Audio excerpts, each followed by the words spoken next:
Hello students, நம்ம இன்னைக்கு இந்த வீடியோவில் என்ன பார்க்க போகிறோம்னா எக்ஸசைஸ் 3.3ல கொஸ்டின் நம்பர் 1 பார்க்க போகிறோம். ஸோ கொஸ்டின் நம்பர் 1ல் என்ன கொடுத்துருக்காங்கன்னா, கிவன் எ பேரலோகிராம் ஏபிசிடின்னு ஒரு பேரலோகிராம் கொடுத்துருக்காங்கம்மா. Complete each statement along with the definition or property used. அதாவது கொடுத்துருக்கிறது பேரலோகிராம். பேரலோகிராமுடைய டெஃபனிஷனையும் அல்லது அதனுடைய ப்ராப்பர்ட்டிஸ் இருக்குது. அதாவது opposite sides are equal, diagonals it having 90 degree அந்த மாதிரிலாம் இருக்குல்ல. இதை வச்சுட்டு நீங்கள் கொடுத்துருக்க கண்டிஷன்ஸில் கொடுத்துருக்காங்க, அதை வந்து நீங்கள் ஃபில் பண்ண சொல்கிறாங்க. சரிங்களா, ஃபுல் கம்ப்ளீட் பண்ண சொல்கிறாங்கம்மா. இப்போ அதில் கொஸ்டின் நம்பர் 1ல் என்ன கொடுத்துருக்காங்கன்னா ஏடி அப்படின்னு கொடுத்துருக்காங்க. ஏடின்றது எது? ஏடி இந்த சைடு, ரைட்டுங்களா? பேரலோகிராமில் என்ன அர்த்தம்? இந்த ஏடியும் இந்த பிசியும் ஈக்குவல்னு அர்த்தமா? அப்போ நீங்கள் எப்படி எழுதுவீங்க? AD equal to BC. அதுக்கு ரீசன் எழுதணுமா? என்னன்னா opposite sides of parallelogram are equal. இந்த ரீசன் எழுதணும். சரிங்களா, இதுக்காக தான் அவங்க கேட்குறாங்க. உங்களுக்கு டெஃபனிஷனையும் ப்ராப்பர்ட்டியும் மைண்டில் வர்றதுக்காக இந்த கொஸ்டின். சரிங்களா, கொஸ்டின் நம்பர் 2 என்ன கேட்டிருக்காங்க? Angle TCP. டிசிபி எங்கேம்மா இருக்குது? டிசிபி. அப்போ இது ஒரு ட்ரையாங்கிளா? இந்த ட்ரையாங்கிள் கேட்குறாங்களா? இந்த ட்ரையாங்கிள் கேட்குறாங்க. இதோட ஆங்கிள், ரைட்டுங்களா? இதோட ஆங்கிள் வந்து டிசிபி. இதோட ஆங்கிளும் இதோட ஆப்போசிட் டிஏபியோடைய ஆங்கிளும் என்னவா இருக்கும்? ஈக்குவலாக இருக்குங்களா? Opposite sides of parallelogram are equal. ஞாபகத்தில் வச்சுக்கோங்க. சரிங்களா, அப்போ DCB equal to angle DAB. எதனால்? Opposite angles of parallelogram. இப்படி எழுதுறேன், பேரலோகிராம் ஆர் ஈக்குவல். புரிஞ்சுங்களா? ஆப்போசிட் ஆங்கிள்ஸும் என்னவா இருக்கும்? ஈக்குவலாக இருக்கும், ரைட்டுங்களா? இப்போ நம்பர் 3 தேர்டில் என்ன கொடுத்துருக்காங்கன்னா ஓசி. உங்களுக்கு தெரியும், இது சென்டர் ஓசி, ரைட்டுங்களா? இது வந்து டயகனல். சரிங்களாம்மா, இது டயகனல் வேல்யூ. ஏசின்றது டயகனல். அப்போ ஏசியில் ஹாஃப் வந்து ஓசி, ரைட்டுங்களாம்மா? இந்த ஓசியும் இந்த ஓஏவும் என்னவா இருக்கும்? ஈக்குவலாக இருக்கும். ஏன்னா இது சென்டர் பாயிண்ட். அப்போ இது ரெண்டை பாதியாக பிரிக்கும். அப்போ OC equal to OA, OC equal to OA. சரிங்களா? ஏன் அதெல்லாம் ரீசன் எழுதணும். Diagonals of parallelogram bisect each other. புரிஞ்சுங்களா? இதை எழுதிடணும். அடுத்து 4வது என்ன கொடுத்துருக்காங்கன்னா, m angle of DAB equal to DAB plus m angle of சிடிஏன்னு கொடுத்துருக்காங்கம்மா. ஆங்கிள் ஆஃப் டிஏபி, எம்னா என்ன அர்த்தம்னா மெஷர்னு அர்த்தமா? மெஷர்மெண்ட் ஆஃப் ஆங்கிள் டிஏபின்னு அர்த்தம். இது மெஷர்மெண்ட் ஆஃப் ஆங்கிள் சிடிஏன்னு அர்த்தம். டிஏபின்னா என்ன? டிஏபி இந்த ஆங்கிள், சிடிஏ. அப்போ இதுவும் இந்த ஆங்கிளும், இந்த ஆங்கிள். சரிங்களா? இந்த மெஷர்மெண்ட் ஆஃப் ரெண்டு ஆங்கிளை ஆட் பண்ணுறப்ப நம்மளுக்கு என்ன கிடைக்குமா? சம் ஆஃப் அட்ஜசன்ட் ஆங்கிள் பேரலோகிராமில் sum of adjacent angle is 180 degree, ரைட்டுங்களா? ரீசன் எழுதுங்க. In parallelogram sum of adjacent angles is equal to 180 degree அப்படின்னு போட்டு கம்ப்ளீட் பண்ண போறீங்க. So this is the answer for question number 1 கண்ணா. புரிஞ்சுங்களா? ஈஸியாக இருக்குங்களா? எம்னா மெஷர். சரிங்களா? ஸோ நெக்ஸ்ட் கொஸ்டின் நம்பர் 2 பார்க்கலாம். ஸோ நெக்ஸ்ட்மா கொஸ்டின் நம்பர் 2 பார்க்க போகிறோம். கொஸ்டின் நம்பர் 2ல் என்ன கொடுத்துருக்காங்கன்னா, கன்சிடர் த ஃபாலோயிங் பேரலோகிராம்ஸ். சில டயக்ராம்ஸ் கொடுத்துருக்காங்க, ஃபிகர் கொடுத்துருக்காங்க. Find the values of the unknowns x y z. இங்கே பாருங்களேன், இங்கே எக்ஸ் ஒய் இசட்னு கொடுத்துருக்காங்க. அதாவது இதோட ஆங்கிள்ஸை நம்ம ஃபைண்ட் பண்ண போகிறோம் பை யூஸிங் பேரலோகிராம் ப்ராப்பர்ட்டிஸை யூஸ் பண்ணி பண்ண போகிறோம். கொஸ்டின் நம்பர் 1ல் பார்த்தோம்ல, அதே விஷயம் தான் இங்கேயும் நம்ம பண்ண போகிறோம். சரிங்களா? இப்போ பாருங்களேன், இங்கே வந்து நம்மளுக்கு என்ன தெரியும்? ஆப்போசிட் ஆங்கிள்ஸ் ஆர் ஈக்குவல்னு தெரியுமா? ரைட்டுங்களா? Adjacent angles, sum of adjacent angles equal to 180 degree. இந்த ரெண்டு ப்ராப்பர்ட்டியை யூஸ் பண்ணி தான் மேக்ஸிமம் நம்ம கண்டுபிடிக்க போகிறோம். நல்லா கவனமாக பார்த்துக்கோங்க. இப்போ இதுக்குரிய சொல்யூஷன் எழுதுகிறேன். சரிங்களா? இங்கே வந்து 100 டிகிரின்னு கொடுத்துருக்காங்கம்மா. சரிங்களா? இதோட ஆப்போசிட் ஆங்கிள் என்ன? ஒய். அப்போது ஒய் ஈக்குவல் டு 100 டிகிரி. அப்போ மிச்சம் ரெண்டு எது ஈக்குவலாக இருக்கும்? இந்த எக்ஸும் இசட்டும் ஈக்குவலாக இருக்குமா? எக்ஸ் ஈக்குவல் டு இசட், ரைட்டுங்களா? இது ரெண்டும் ஏன்? என்ன condition? Opposite angles of parallelogram or equal. ஞாபகத்தில் வச்சுக்கோங்க. அப்போ இது ரெண்டும் ஈக்குவல். அப்போ ஒய்யோட angle 100, x equal to z. இப்போ பாருங்களேன், கரஸ்பாண்டிங் ஆங்கிள்ஸ், அதாவது சாரி அட்ஜசன்ட் ஆங்கிள்ஸோடைய சம் என்ன? 180 degree. We know that sum of adjacent angles is 180 degree. ரைட்டுங்களா? இது ரெண்டு சம் அட்ஜசன்ட் ஆங்கிள் தானே. அப்போ 100 degree plus x equal to 180 degree. அப்போ x is equal to 180 degree minus 100 equal to 80 degree. அப்போ x எவ்வளோ வந்துருச்சு? 80 டிகிரி வந்துருச்சா? எக்ஸுக்கு ஆப்போசிட் இசட்டுங்களா? அப்போ இசட் என்ன? 80 டிகிரி. அப்போ therefore X is equal to 80 degree, y equal to opposite angle equal to 100 degree and z equal to 80 degree. So this is the angle போட்டுக்கோங்க. angle y, angle x, angle z is equal to 80 degree போட்டு this is the answer for subdivision 1 கண்ணா. Next நம்ம subdivision 2 பார்க்கலாம். So நெக்ஸ்ட்டுமா subdivision 2 பார்க்க போகிறோம். subdivision 2ல் இந்த மாதிரி ஒரு டயக்ராம் கொடுத்துருக்காங்க. இதில் வந்து இங்கே 50 டிகிரி, இங்கே எக்ஸு, இங்கே ஒய், இங்கே எந்த ஆங்கிளும் கொடுக்கல. ரைட்டுங்களா? இப்போ நல்லா கவனமாக பாருங்கள். இந்த ரெண்டும் அட்ஜசன்ட் ஆங்கிளா? இந்த ரெண்டு ஆங்கிளை ஆட் பண்ணால் எனக்கு என்ன வரும்? 180 டிகிரி. இந்த ரெண்டு ஆங்கிளை ஆட் பண்ணால் 180 டிகிரி. ரைட்டுங்களா? அப்போ we know that என்ன எழுதுவீங்க? sum of adjacent angles of parallelogram are 180 degree. அதாவது சம் ஆஃப் அட்ஜசன்ட் ஆங்கிள் எங்கன்னா இங்கே angle x plus 50 degree equal to 180 degree. அப்போ ஆங்கிள் எக்ஸ் ஈக்குவல் டு என்ன கண்ணா வந்துடும்? 180 degree minus 50 degree equal to 130 degree. அப்போ இது எவ்வளோமா? 130 டிகிரின்னு வந்துருச்சு. ரைட்டுங்களா? இப்போ ஒரு பேரலோகிராமில் ஆப்போசிட் ஆங்கிள்ஸ் ஆர் ஈக்குவலா? அப்போது ஹியர் இங்கே என்ன எழுதுவீங்க? Here angle x equal to angle y. ரைட்டுங்களா? ஏன்? Opposite angles are equal in parallelogram. ரைட்டுங்களா? அப்போ angle x equal to angle y equal to 130 degree. இதுவும் முடிஞ்சு. ரைட்டுங்களா?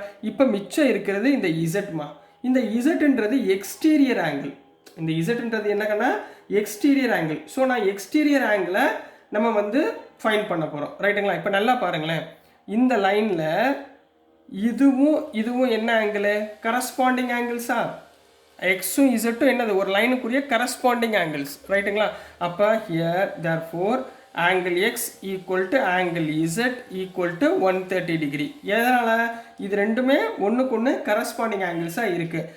வேர் angle x and angle z are corresponding angles. முதல் நீங்கள் லைன்ஸ் அண்ட் ஆங்கிள்ஸ் ஞாபகம் வச்சுக்கணுமா? அது பார்த்தா தான் உங்களுக்கு புரியும். ரைட்டுங்களா? ஸோ இது ரெண்டுமே கரஸ்பாண்டிங் ஆங்கிள்ஸாக இருக்கிறதுனால ஆங்கிள் எக்ஸும் ஆங்கிள் இசட்டும் ஈக்குவல்னு கம்ப்ளீட் பண்ணியாச்சுமா. நெக்ஸ்ட் நம்ம சப்டிவிஷன் 3 பார்க்கலாம். ஸோ நெக்ஸ்ட்டுமா சப்டிவிஷன் நம்பர் 3 பார்க்க போகிறோம். சப்டிவிஷன் நம்பர் 3ல் என்ன இருக்குன்னா, ஒரு ரோம்பஸ் கொடுத்துருக்காங்க. சரிங்களா? இதில் வந்து இந்த எக்ஸ் ஆங்கிள் ஒய் இங்கே 30 டிகிரின்னு கொடுத்துருக்காங்க, இங்கே இசட்டு இதை வந்து ஏபிசின்னு கொடுத்துருக்காங்கம்மா. சரிங்களா? இங்கே பாருங்களேன். இது பார்க்குறப்ப என்னமா தெரியுது? என்ன ஆங்கிளாக தெரியுது? வெர்டிக்கலி ஆப்போசிட் ஆங்கிளாக தெரியுதா? இந்த ஆங்கிள் எவ்வளவு? 90 டிகிரின்னு கொடுத்துருக்காங்க. அப்போ இதுக்கு ஆப்போசிட் ஆங்கிள் என்னவா இருக்கும்? இதுக்கு ஆப்போசிட் ஆங்கிள் எக்ஸு.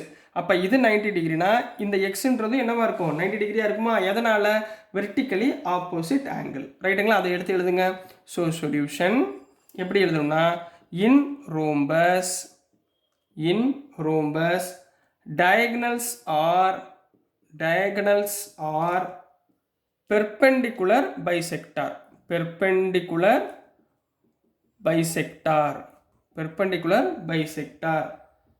அல்லது எப்படி எழுதுவீங்க? ஆங்கிள் எக்ஸ் ஈக்குவல் டு இதுக்கு ஆப்போசிட் 90 டிகிரி. எதனால்? Vertically opposite angles. ரைட்டுங்களா? அடுத்துமா இப்போ இந்த எக்ஸ்ன்றது 90 டிகிரி கண்டுபிடிச்சாச்சா? இப்போ ஏபிசி ஒரு ட்ரையாங்கிளா? அப்போ இந்த ட்ரையாங்கிளில் இன்டீரியர் ஆங்கிள் ஆட் பண்ணால் நம்மளுக்கு எவ்வளோ வரும்? 180 டிகிரி. ஏன்னா ஆங்கிள் சம் ப்ராப்பர்ட்டி. ரைட்டுங்களா? அப்போ இன் ட்ரையாங்கிள் ஏபிசி, சரிங்களா, angle x plus angle y plus angle 30 degree angle போடவேனா 30 டிகிரி ஈக்குவல் டு 180 டிகிரி. எதனால்? ஒரு ட்ரையாங்கிளுடைய ஆங்கிள் சம் ப்ராப்பர்ட்டினால். இதில் ஆங்கிள் எக்ஸ் எவ்வளவு? 90 டிகிரி கண்டுபிடிச்சிருக்கோமா? அப்போ 90 degree plus angle y plus 30 degree equal to 180 டிகிரிங்களா? 90 ப்ளஸ் 30 120. அப்போ 120 degree plus y equal to 180 degree. அப்போ angle y equal to 180 degree minus 120 degree equal to 60 degree. இப்போ இந்த ஆங்கிள் எவ்வளோ வந்துருச்சு? 60 டிகிரின்னு கிடச்சாச்சு. ரைட்டுங்களா? இப்போ ஆங்கிள் ஒய்யும் இங்கே பாருங்களேன், ஒரு லைன் இருக்குது, இதுக்கு இது ஆப்போசிட். சரிங்களா? எல்லாமே இன்டர்னலில் இருக்குது. இதுக்கு இது ஆப்போசிட் இன்டர்னலில் இருக்குது. என்ன சொல்வீங்க? என்ன ஆங்கிள் அது? Alternate interior angle. சரிங்களா? எது? ஒய்யும் இசட்டும். Here angle y equal to angle z equal to angle y எவ்வளோ? 60 டிகிரியா? அப்போ ஆங்கிள் இசட்டும் 60 டிகிரி. எதனால்? alternate interior angles. alternate interior angles அப்படின்னு போட்டு ஆன்சரை கம்ப்ளீட் பண்ண போறீங்க. So this is the answer for subdivision 3 mark. Next நம்ம சப்டிவிஷன் 4 பார்க்கலாம். ஸோ நெக்ஸ்ட்மா சப்டிவிஷன் 4 பார்க்க போகிறோம். சப்டிவிஷன் 4ல் என்ன கொடுத்துருக்காங்கன்னா, ஒரு பேரலோகிராம் கொடுத்துருக்காங்க. இங்கே 80 டிகிரி, இங்கே இசட்டு, இங்கே ஒய், இங்கே எக்ஸ். ரைட்டுங்களா? நம்மளுக்கு ஜென்ரலாக பேரலோகிராம்னாலே ஆப்போசிட் ஆங்கிள்ஸ் ஆர் ஈக்குவலுங்களா? அப்போ we know that இந்த angle y equal to 80 degree opposite angle. எதனால் எழுதுவீங்க? Opposite angles of parallelogram are equal. நீங்கள் ஸ்டெப் எடுத்து எழுதணுமா? அப்போ தான் ஆன்சர் வரும். சரிங்களா? அப்போ தான் மார்க் கொடுப்பாங்க. இப்போ இது எவ்வளோ வந்துருச்சு? 80 டிகிரி. இப்போ அடுத்து சொல்லுங்கள், அட்ஜசன்ட் ஆங்கிளை ஆட் பண்ணோம்னா 180 டிகிரியா? அப்போ ரெண்டாவது ஸ்டெப் என்ன சொல்லுவீங்க? Angle x plus angle y equal to 180 degree. எதனால்? Adjacent angles. எதனால்? அட்ஜசன்ட் ஆங்கிள்ஸ்னால. ஆங்கிள் எக்ஸ் நம்மளுக்கு எவ்வளோன்னு தெரியாது, ஆங்கிள் ஒய்ன்றது 80 டிகிரி. அப்போ விச் இஸ் ஈக்குவல் டு, இங்கே என்ன சொல்லிடலாம்? 180 டிகிரின்னு போட்டுடலாமா? அப்போ angle x equal to 180 degree minus 80 degree equal to 100 டிகிரின்னு போட்டுக்கலாமா? அப்போ ஆங்கிள் எக்ஸ் எவ்வளவு? 100 டிகிரி. ரைட்டுங்களாமா? இது முடிஞ்சுங்களா? ஸோ நெக்ஸ்ட்டுக்குன்னா இங்கே பாருங்கள், இந்த ஆங்கிள் வந்து 80 டிகிரி. இதுக்கு அப்படியே மேலே கரஸ்பாண்டிங் ஆங்கிளாக இருக்கா? இதுக்கு கரஸ்பாண்டிங் ஆங்கிள் மேலே, இந்த லைனுக்கு மேலே இருக்குது, இந்த லைனுக்கு மேலே இருக்குது. அப்போ here angle z equal to 80 degree. இது ரெண்டும் சேம். எதனால்? Corresponding angles. இது ரெண்டும் என்ன சொல்வீங்க? Corresponding angles are equal. Angles are ஈக்குவல்னு போட்டு கொஸ்டினாக கம்ப்ளீட் பண்ண போகிறீங்க. So this is the answer for subdivision 4 கண்ணா. நெக்ஸ்ட் நம்ம சப்டிவிஷன் 5 பார்க்கலாம். ஸோ நெக்ஸ்ட்டுமா சப்டிவிஷன் 5 பார்க்க போகிறோம். சப்டிவிஷன் 5ல் என்ன கொடுத்துருக்காங்கன்னா, ஒரு டயக்ராம் கொடுத்துருக்காங்க, ஃபிகர் கொடுத்துருக்காங்க. இதில் இந்த பாதியாக பிரித்து கொடுத்துருக்காங்க, டயக்ராமில் பிரித்து. இது வந்து 40 டிகிரி, இது இசட்டு, இது எக்ஸ், இது ஒய், இது 112. முதல்ல தெரிஞ்சது எழுதுங்க. இந்த டயக்ராம் பேரலோகிராமில் ஆப்போசிட் ஆங்கிள்ஸ் ஆர் ஈக்குவலா? ரைட்டுங்களா? அப்போ here angle y equal to 112 degree. இது வந்து 112 டிகிரி. ரைட்டுங்களா? ஏன்னா எதுக்கால? Opposite angles of parallelogram are equal. Parallelogram are equal. முடிஞ்சு. ரைட்டுங்களா?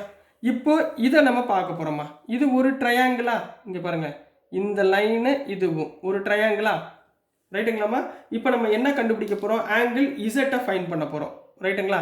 ஆங்கிள் இசட்டை எப்படி ஃபைன் பண்ணலாம்? இப்போ ஜென்ரலாக உங்களுக்கு பாருங்களேன், ரெண்டே ப்ராப்பர்ட்டி யூஸ் பண்ணிக்கோங்க. அட்ஜசன்ட் ஆங்கிள்ஸ் ஆர் அட்ஜசன்ட் ஆங்கிள்ஸோடைய சம் என்ன சொன்னோம்? 180 டிகிரின்னு சொன்னோமா? இதில் மொத்தமாக சேர்ந்தது அட்ஜசன்ட் ஆங்கிள்ஸ். இது ரெண்டையும் சேர்த்து எழுதுங்க. ஹியர் அடுத்தது ஆங்கிள் இங்கே வந்து 112 degree plus 40 degree plus z equal to என்ன போட்டுடலாம்? 180 டிகிரி போட்டுடலாமா? எதனால்? Adjacent angles. அட்ஜசன்ட் ஆங்கிளோடைய சம் என்ன இருக்கும்? 180 டிகிரி. அப்போ 112 plus 140 152 degree plus z equal to 180 degree. அப்போ angle of z equal to 180 degree minus 152, angle of z equal to 28 degree. அப்போ இதை கண்டுபிடிச்சாச்சா? 28 டிகிரி. ரைட்டுங்களாமா? இப்போ நம்ம இதில் எக்ஸ் ஃபைன் பண்ண போகிறோம். என்ன ஃபைன் பண்ண போகிறோம்? எக்ஸ். சரிங்களா? இப்போ நல்லா கவனமாக பாருங்கள். இந்த ட்ரையாங்கிள் இங்கே, அதாவது நான் இது 3 எடுத்துக்கிறேம்மா. இங்கே பாருங்கள், இதை 3 எடுத்துக்கிறேன். இது ஒரு ட்ரையாங்கிள் மாதிரி இருக்குங்களா? இந்த மூணு சம் ஆஃப் தி ட்ரையாங்கிள் என்ன, sum of angles, angle sum property படிச்சிருக்கோமா, இது 3 ஆங்கிளையும் ஆட் பண்ணால் நம்மளுக்கு எவ்வளோ வரும், 180 டிகிரி. So by angle sum property இதை 3 ஆட் பண்ணோம்னா 180 டிகிரி. அதாவது 112 + 40 + எக்ஸ் ஈக்குவல் டு 180 டிகிரி. ரைட்டுங்களா? 112 + 40 எவ்வளவு, 152 + எக்ஸ் ஈக்குவல் டு 180 டிகிரி. அப்போ x is equal to 180 degree minus 152 degree equal to 28 degree. இங்கே பார்த்தீங்களா, நல்லா ஆங்கிள் இசட்டும் ஆங்கிள் எக்ஸும் ஈக்குவலாக இருக்கும். ரைட்டுங்களா? ஏன்னா அல்டர்னேட் இன்டீரியர் ஆங்கிள்ஸ் அப்படின்னு கூட போடலாமா, இதுவும் alternate interior angles equal to 28 டிகிரின்னு போடலாம், அல்லது ஆங்கிள் சம் ப்ராப்பர்ட்டி உங்களுக்கு ரெண்டில் எது பிடிக்குதோ அதை போட்டுக்கோங்க. ரைட்டுங்களா கண்ணா? ஸோ டியர் ஸ்டூடெண்ட்ஸ், நான் அனுப்புகிற வீடியோஸ் உங்களுக்கு புரிஞ்சிருக்கும்னு நம்புகிறேன். பிடிச்சிருந்துச்சுன்னா மறந்துடாமல் லைக் பண்ணுங்கள், ஷேர் பண்ணுங்கள், மறக்காமல் சப்ஸ்கிரைப் பண்ணி சப்போர்ட் பண்ணுங்கள் ஸ்டூடெண்ட்ஸ். தேங்க்யூ.